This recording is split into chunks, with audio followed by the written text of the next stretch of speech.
ఉప్పల్ స్టేడియంలో HCA meeting ముగిసింది. కేవలం 6 నిమిషాల్లోనే వార్షిక సమావేశం ముగిసింది. ఈ మీటింగ్లో అంబుడ్స్మెన్ గా జస్టిస్ సురేష్ కుమార్ ను ఏజీఎం ఎన్నుకుంది. హెచ్సిఏ ఎథిక్స్ ఆఫీసర్ గా కేసీ భానును ఎన్నుకున్నారు. ఎన్నిక జరిగిన విధానంపై పలువురు క్లబ్ సెక్రటరీలు అసంతృప్తి వ్యక్తం చేస్తున్నారు. ఎన్నికపై కోర్టును ఆశ్రయిస్తామని క్లబ్ సెక్రటరీలు వెల్లడించారు.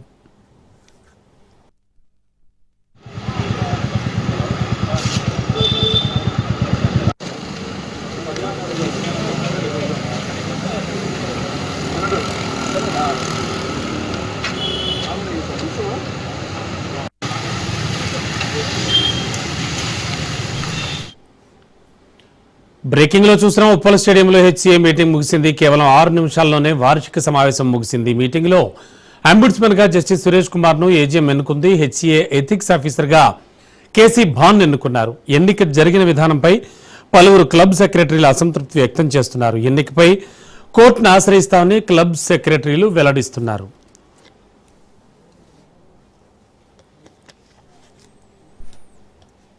ఇదే అంశానికి సంబంధించి లేటెస్ట్ ఇన్ఫో అందించడానికి మా కరెస్పాండెంట్ రత్నకుమార్ సిద్ధంగా ఉన్నారు. రత్న, ప్రస్తుతానికి 6 నిమిషాల్లోనే వార్షిక సమావేశం ముగియడం చాలా మందికి చాలా నచ్చట్లేదు. అండ్ ఈ మీటింగ్లో కొన్ని ప్రధానమైన నిర్ణయాలు తీసుకున్నారు. అండ్ ఎన్నికపై ఖచ్చితంగా కోర్టును ఆశ్రయిస్తామని చెప్తున్నారు కొంతమంది క్లబ్ సెక్రటరీలు. అసలు యాక్చువల్గా జరిగింది ఏమిటి? హైదరాబాద్ క్రికెట్ అసోసియేషన్ ఎస్సీఏలో హై సెక్యూరిటీ మధ్య సమావేశాన్ని ఏర్పాటు చేశారు. ఉప్పల్ స్టేడియం దగ్గరకు భారీ బందోబస్తు ఏర్పాటు చేయడంతో రాచకొండ కమిషనర్ సుధీర్ బాబు సైతం అక్కడే ఉన్నారు.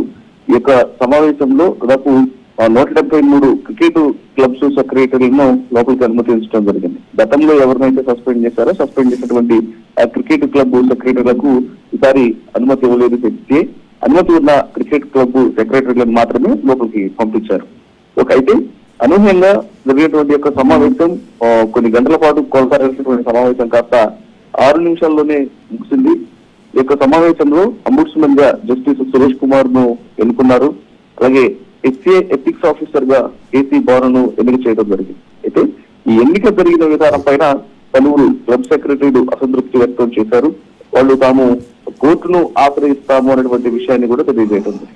అయితే ఇదంతా కూడా ప్రస్తుతం హెచ్సిఏ అధ్యక్షుడిగా ఉన్నటువంటి జగన్మోహన్ రావు ఇన్సిడెంట్ తర్వాత అక్రమాలకు పాల్పడుతున్నారు, అవినీతికి పాల్పడుతున్నారు అనే విషయం తెలిసిన తర్వాత సో యొక్క సమావేశం అనేది కొంత రసాభాసగా మారేటటువంటి అవకాశాల నేపథ్యంలోనే భారీ బందోబస్తును ఏర్పాటు చేశారు.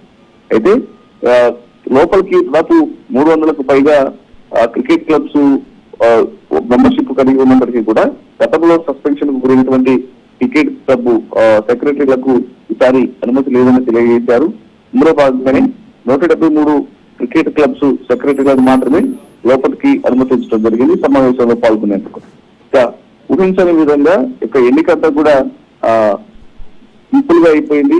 కేవలం 6 నిమిషాల్లోనే అంబుడ్స్మెన్ ను సెలెక్ట్ చేసుకోవడం అయిపోయింది. ఆ తర్వాత హెచ్సిఏ ఎథిక్స్ ఆఫీసర్ ను కేసీ భాన్ ను ఎన్నిక చేశారు.